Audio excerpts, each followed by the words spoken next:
Are you tired of hearing this? Hey, do you pay the 1 for my Rhystic study?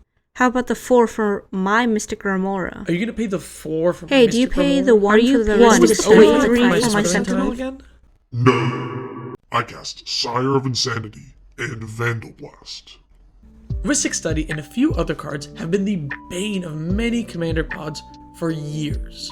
And for good reason. These cards tend to be pretty powerful. Even at CDH pods, you will find these cards are auto-includes in almost any deck. Rhystic Study is another card that just continues to overperform in the format. Getting a Rhystic Study out early is like the #1 identifier to me for like who's gonna win that game. Oh, yeah, me too. 100%. But are these cards too powerful?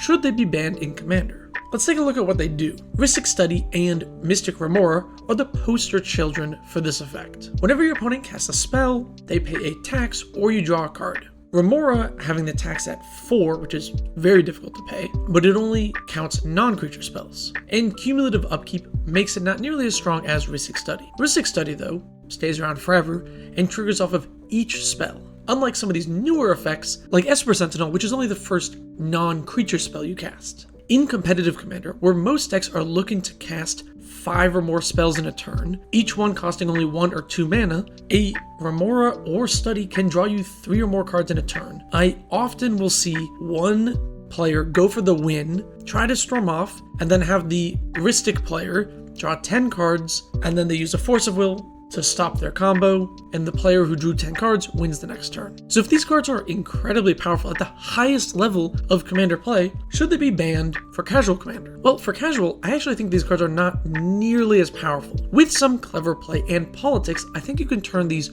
card draw engines into mild tax effects. So before I talk about paying the 1 and the 4 and all that stuff, I'm going to give a few exceptions. Look, if your opponent uses a Mana Crypt to play their study on turn 1, or they play an Esper Sentinel on turn 1, I'm not saying never pay for that, because you'll fall way too far behind. You do probably still want to play your Mana Rock on 2, your Cultivate on 3 for tempo.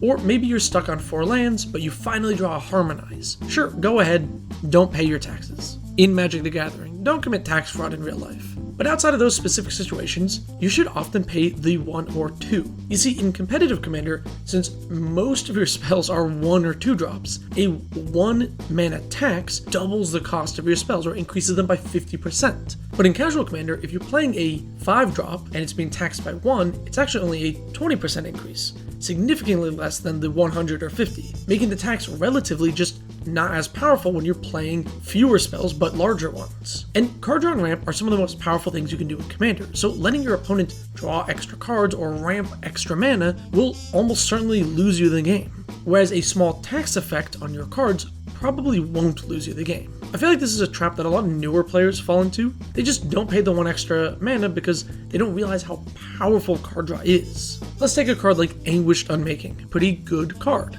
3 mana gets rid of pretty much anything. Now, which one of these versions of Anguished Unmaking is a better card? A 4 mana version or a 3 mana version but your opponent gets to draw a card? I would argue the 4 mana one is significantly better, especially in Commander. Spot removal is card disadvantage already, and giving your opponent an extra card makes that spot removal even worse. Most people can just pay the tax in casual Commander. Many casual decks only cast 1 or 2 spells in a turn. If you're going to cast your 4 drop and pass, it's not uncommon to have 1 extra mana lying around to pay for the study, or 2 to pay for the tithe. The later the game goes, the easier it is to just pay those. A turn 6 Rhystic Study might not draw any cards at all. Heck, in the late game, I've even paid the 4 mana for a Mystic Remora before. Just take your time to math out the order in which you're going to play your cards, and try to pay for the tax as often as you can. You'll find that it's a little bit easier than you might think, and if you just cast a 3 drop on turn 4, it usually isn't the end of the world. Most casual tables are not fast enough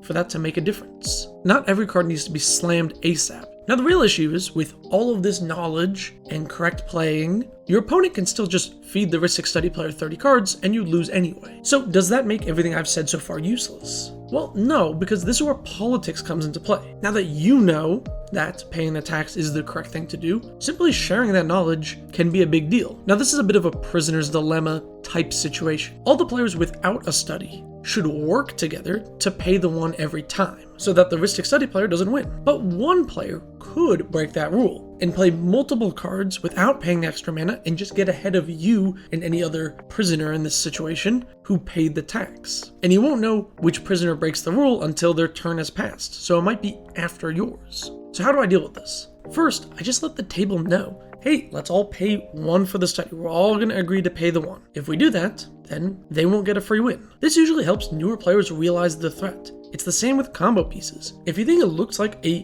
player is about to win with a combo, sometimes other players might not recognize it, so letting them know can help set off those alarm bells so that they'll take action. Now sometimes you run into that player. You know the one. The, oh, I won't pay for anything because I don't care kind of player. I think Seth from MTG Goldfish is probably the person most people think of when they think of this type of player, but I've run into a couple of them at my local game store. They exist. These players will actively throw the game if you don't stop them. So my solution for this is to let them know that as long as they're not paying the 1, I will have to attack them, and only them, until either the study is destroyed or their life total runs out. And encourage other players to do the same. Say, hey, if this person is going to let the Rhystic Study player draw a bunch of cards, it's going to be hard to get through all their card advantage. We have to knock this player out first. If one player is going to lose you the game because they're casting wheels into a Smothering Tithe, you need to knock them out. That's your win condition, is to take out the player who's going to lose you the game.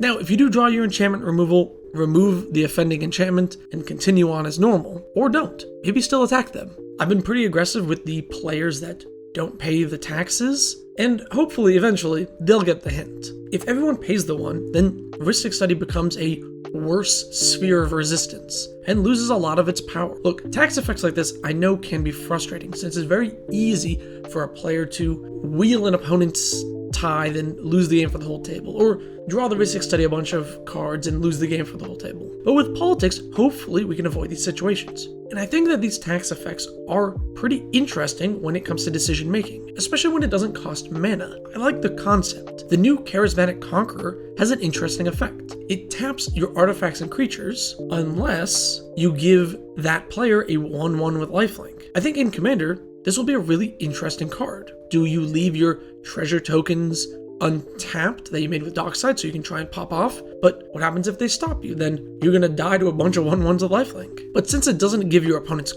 cards, you're not risking them drawing into a force of will if they're hellbent. Charismatic Conqueror does not give them a free out to your combo because it doesn't draw cards. I think these non-mana restrictive Punisher effects are pretty interesting. I'm excited to try out this card a lot. Like, if my opponent goes infinite with Kiki Jiki Resto Angel, they wouldn't be able to swing into me because I would have infinite 1/1s with lifelink to block all their infinite tokens. Seems like a fun card. Lastly, you could just play removal. As per usual with a lot of my videos, play more removal is kind of the hidden secret message. I think a lot of people don't play enough enchantment removal specifically, and with the power level of some of these enchantments, you should probably pack more enchantment removal. What you gotta realize is that these enchantments are game-winning value pieces that usually sit out for way longer than they should. So ultimately, I don't mind these tax effects in casual games.